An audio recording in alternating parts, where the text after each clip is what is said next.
Now let's talk about the other big story of the day. Another embarrassment for the Congress, thanks to an affidavit submitted in the Delhi High Court by jailed JKLF terrorist Yasin Malik, currently serving life for terror funding.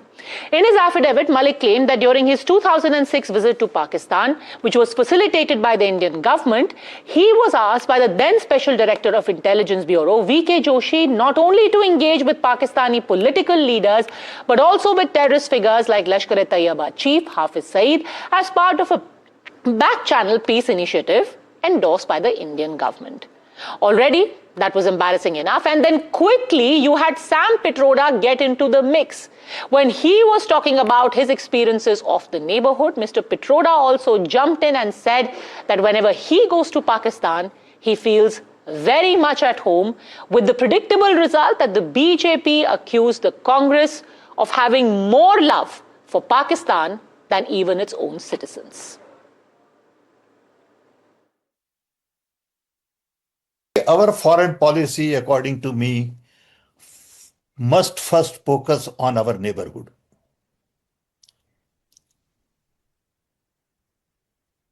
Can we really substantially improve relationship with our neighbor?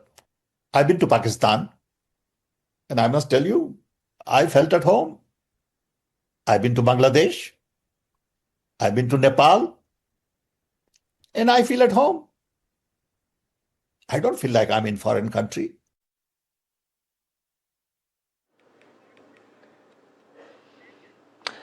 All right, and continuing with us, of course, is Advocate Mahima Singh. Tuhin Sinha is also here with us. Tuhin Sinha, when you talk about, the love for Pakistan, SP Ved, former DGP of Jammu and Kashmir, is also joining us now. When you talk about love for Pakistan, the counter-argument is that Yasin Malik has also spoken about his meetings with the former Prime Minister, Mr. Vajpayee.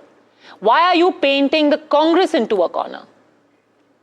Well, Padmaja, it's no longer just Congress Party's love for Pakistan. It's some sort of a morbid infatuation, which now the entire country finds very intriguing. Please note that Yasin Malik's meeting with Hafiz Saeed was preceded with a meeting of his with the then Prime Minister, Dr. Manmohan Singh, on February 17, 2006. And what followed Yasin Malik's Hafiz Saeed were escalated attacks by Pakistan on India, which included the series of train blasts on 11 July 2006 and 26/11/2008. So was that a failed mission of the Congress Party? Nobody is doubting over here the intentions of Prime Minister Manmohan Singh or the Congress government. But it shows how off the mark they were on national security issues and what a national security disaster the UPA government was. Now coming to Sam Pitroda finds Pakistan home-like barely 3 months after the Pahalgam attack, barely 3 months after the Operation Sindoor. This only shows that, his thoughts are an extension of Rahul Gandhi's thoughts, because barely 10 days after Operation Sindoor was halted, Rahul Gandhi had begun to toe a pro-Pakistan line by trying to manipulate a victory into surrender. He was the one who wanted to give Pakistan the leeway and save them the embarrassment of 12 PAF air bases being destroyed, and wanted to make it seem that India had surrendered. Okay, so you want to tie all of this in together, Yasin Malik, Sam Pitroda, what Rahul Gandhi has said about Operation Sindoor. Before you respond to that, Mahima Singh, I want to bring in Mr. Ved as well. Sir, because you yourself have been in uniform, is it fair to pin these kind of operations on any one government? Everyone knows intelligence agencies engage with all kinds of people. This happens on the back channel. Is it fair to say that Dr. Manmohan Singh in particular was responsible for Yasin Malik going and meeting Hafiz Saeed? Good evening, Padma Jaji. All these Hurriyat and separatist leaders were being handled by various agencies, including Intelligence Bureau, and irrespective of political government, these agencies do continue their job.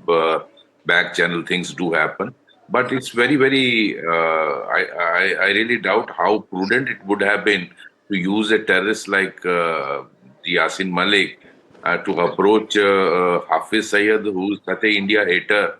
Were we begging from Hafiz Sayed for peace and solution of the Kashmir problem? You saw how many attacks took place even after this meeting, and that shows Hafiz Sayed, who has been responsible for thousands of killings in India and number of attacks, including Mumbai attack. I don't know whose idea it was, but it is a disastrous idea to approach Hafiz Sayed through Yasin Malik, who himself has been a very known terrorist who was responsible for killing four of our Air Force personnel and number of Kashmiri Pandit Hindus who were killed. So using Yasin Malik, sending him to Pakistan, and then he comes back and debriefs the Prime Minister, and in his affidavit he says Prime Minister thanked him. I think it shows a very bad handling problem like Kashmir. I think that's my view. I don't know.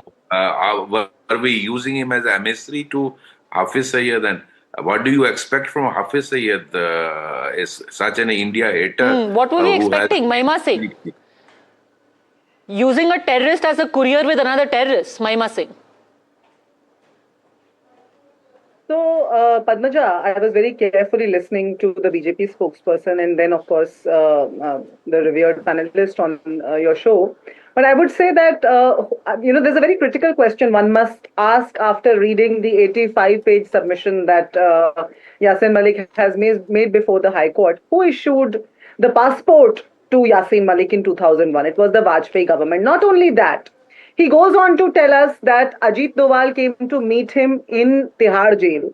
Ajit Doval also took him to then meet, Shamal Datta and Brijesh Mishra. Ajit Doval was, of course, the special director of the Aide at that point in time. And he took him to meet Brijesh Mishra, who was the security advisor of Mr. Vajpayee, and Shamal Datta, who was the IB chief at that point in time.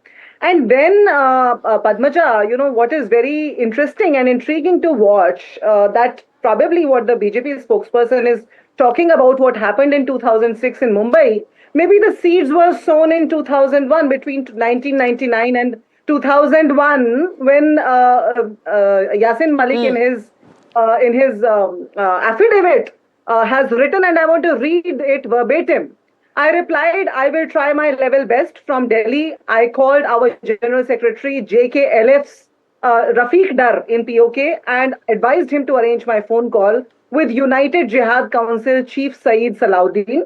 In the evening, Saeed Salahuddin called me on my mobile in Delhi. I suggested to him it will not be prudent to oppose the Prime Minister's Ramzan ceasefire. This he has written to, of course, the request that was put before him by Vajpayee government's interlocutor on Pakistan, R.K. Mishra, who had invited him to multiple meetings with, with the NSA. And I think, one needs to look at this 85-page document in entirety and not in isolation. Because what he talks about is 6 governments. 6 prime minister he's talked about, including VP Singh, including PV Narasimha Rao, including Dr. Manmohan Singh, including Mr. Vajpayee. So what the BJP is trying to do is play with fire here when they're trying to politicize this affidavit that Yasin Malik has put before the High Court, because Yasin Malik was issued a passport by none other than the Vajpayee government. Padmaja, in India's history, the biggest and the most frequent terror attacks have taken place between 2006 and 2008.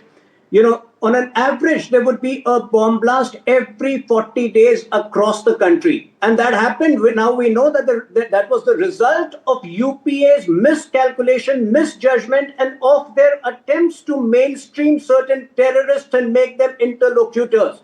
Let Congress not get away with this fact. I think the Congress party needs to accept that its policies, its soft policies towards terrorists, was a national security disaster. And if they don't accept it, then obviously, the people of this country know who to trust on national security issues. Okay, Padmaja, Mr. what Ved, I'm do you trying to agree pull when you the out- Congress says that Allow the me an interjection BJP, here, the Padmaja. BJP is playing with fire when they drag national security into politics? Yasin Malik has spoken of talking to multiple prime ministers, not just Dr. Manmohan Singh. Mr. Ved. See, Padmaja, this is what happens when there is no consistent policy in Delhi about Kashmir, and we have been raising this issue even in 90s and early 2000. Yeah, across the board, many governments had been following policy with no consistency, unlike Pakistan, which had a very, very clear policy about what to do in Kashmir. So I think recently, after last 10 years, we are seeing now a very consistent policy, which was lacking earlier, whether it was Congress government or BJP government, whichever government, we had seen Okay. how Mr. Bajpayee took the risk his political career went to Pakistan. And what did we get after that? You had Kargil. So I think all the governments in the 90s and 2000, we had dilly-dallying and not a consistent approach towards Kashmir problem. Absolutely, because at the end of the day, Padmaja, neither allow me this to back respond. channel Allow me to nor respond politics is here. going to help. It's only going to be a consistent policy which puts India first. I'm unfortunately completely out of time, but really hope that issues like this are not respond to the dragged into BJP politics. Thanks very spokesperson. much, gentlemen. Mahima Singh, for joining me.